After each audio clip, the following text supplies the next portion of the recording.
चुका था, चुकी थी, चुके थे, क्या सिर्फ और सिर्फ ये पास्ट परफेक्ट टेंस की पहचान है?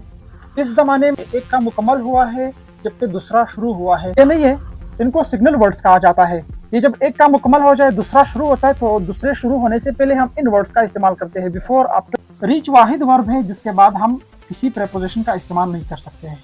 Hey everyone, welcome back to my YouTube channel and Facebook page once again with another English class. Today we are going to discuss past perfect tense. It's very easy and difficult tense. ये easy tense भी है और difficult tense भी है। कैसा?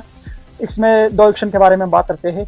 एक काम मुकम्मल हुआ है या हो चुका है और दूसरा जो है वो उसके बाद स्टार्ट होता है। फिर इनके बीच में सिग्नल वर्ड यूज होते हैं और इसके अलावा इसमें कुछ अच्छी सी चीज़ें भी होती है, जैसे कि सिर्फ और सिर्फ एक हेल्पिंग वर्ब होता है इसमें, और बाकी उसी तरह उसमें उर्दू आइडेंटिफिकेशन है, हेल्पिंग वर्ब और फॉर्म ऑफ वर्ब, वही तीन चीज़ें इसमें भी इस्तेमाल होती है। तो ये टेंस, इसकी डेफिनेशन और इसका मुकम्मल जो है इस्तेमाल आज के इस वीडियो में हम